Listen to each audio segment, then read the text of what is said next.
They've said superhero movies are dead. And then I watched Warner Brothers' new Superman trailer, and when John Williams' magical score kicked in, it made you feel like a kid again, where you want to tie a towel around your neck and fly through the house. Was it the power of the music that moved me, childhood memories, or did Warner Brothers actually stick the landing? Now, James Gunn, he's got a monumental task on his hand. The director has to single-handedly save the superhero genre. Krypto. Home. Take me home. Krypto, the superdog, is a bona fide star. We've seen him in comics since 1955, and finally, after 70 years, he's going to appear in a live-action Superman film. I never thought it could be done, but it was pitch perfect. The interaction between both characters. Gunn nailed it. It actually worked beautifully. And then you had the electric guitar riff of John Williams' epic theme powering some of my favorite scenes. You had Superman shielding a child from an explosion. You had a boy who's waving the flag with his symbol and then calling out his name like it was a prayer as the whole world was engulfed in chaos. It was a sight to see. Then you had Kalle, the Man of Steel, grieving the loss of a friend. Every one of those precious moments shined. It showed Superman's humanity, but more than that, it showed his compassion and kindness, something that in today's world is really viewed as old-fashioned, but is needed right now more than ever to inspire everyone. And then it hits you. You see Superman and Lois kissing, hovering in midair. And it took me back for a second. I thought there was a little bit of touch of that Christopher Reeve and Margot Kidder magic. Because ever since I saw the first Superman movie with Christopher Reeves, I have to say, they are the absolute gold standard when it comes to cinematic chemistry. And since we're talking about casting, David Corenswet, he gets it. He nails the role. He shines as Superman. He not only delivers the strength, but he becomes a beacon of hope, something that's been poorly lacking in the last decade for DC. But what really sold me on him is he's a fan. He's not a normie, but a legitimate pop culture geek in his real life. The Death Star is in range. You may fire when ready. Corenswet passions run deep, and now more than ever, that's so important. Hollywood has spent years giving us one bait and switch after the other, subverting our expectations. So when you have an actor that authentically has a passion, a deep love for a part or for fandom or pop culture in general, you will be able to feel that in your bones. I think the same goes for Rachel Brosnahan.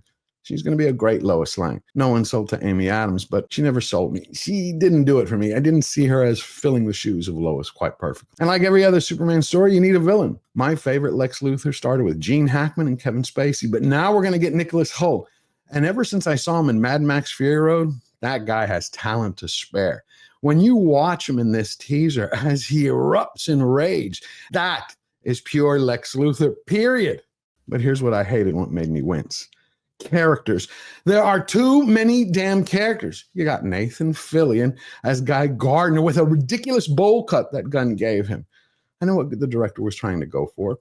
He was trying to faithfully adapt the character from the comics, but there are different versions of him. This one doesn't translate well on the screen. Fillion doesn't look like a Green Lantern. He looks more like the love child of Uncle Fester from Addams Family, crossed with Lloyd Christmas from Dumb and Dumber. Seriously, it doesn't work, and I'm a Fillion fan.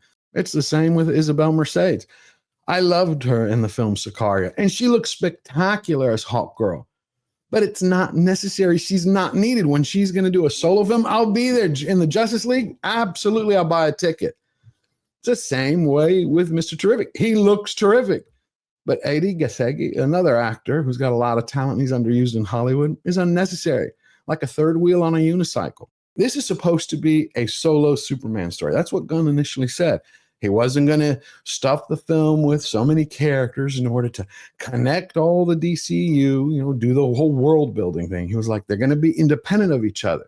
They're going to stand on their own 2 feet. Well, it didn't seem like he kept his promise. Instead, apparently, it looks like he shoved in another kaiju. He must have missed Starro and wanted to turn Superman into Suicide Squad 2.0. But here's the thing. Superman's tone is tricky. It's hard as hell to nail, but easy to screw it up. Whenever you have a Man of Steel story, you need to have home and heart, faith and family, morality versus mayhem, and tie it all together with a bright color palette, a brilliant score, strength and humor, and a dash, a sprinkle of camp. Because anything more and it becomes a slapstick comedy. Superman is supposed to lift your spirits and inspire you, not make you feel like you're watching a 3-ring circus with the men in tights. And then you got the creme de la cringe. The reason why the teaser didn't pull me in from the first second. We see Superman in the Arctic, beaten, bloodied, and wheezing. And instantly, I'm like, I'm having a flashback. I'm back in Zack Snyder's universe. And don't get me wrong, I loved Man of Steel, except for the ending. No way the big blue Boy Scout is going to destroy Metropolis while trying to take out a villain and kill tens of thousands of innocent people. I also love the Snyder cut. But that age is over. That time is done. Now we need to move forward with truth, justice, and the American way. But Gunn takes another step back for every positive move he makes, and he gives us a Clark Kent with a Gen Z mushroom mop cut. And then you got a Superman outfit that's so overly designed with so many lines. It's like, are they going to hand us a pen when we get to the theater so we can play tic-tac-toe virtually on the screen? And knee pads for the Man of Steel?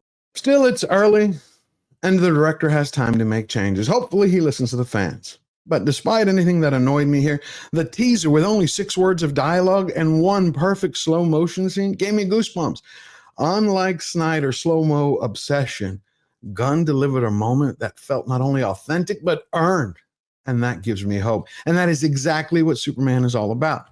So we're going to find out in a little while what's going to happen. Come July next year, 2 things are going to take place. You're either going to have Warner Brothers kick off the new golden age of superheroes and tap dance Disney into their grave, or they're going to fail and join Mickey Mouse in that hole, and they'll have to snuggle to keep each other warm. Because this one is for all the marbles. If you enjoyed the video and found value, hit subscribe, smash the like button, share your thoughts in the comments down below, and share this video with everybody you know. I want to wish you a happy holiday season and a very happy new year.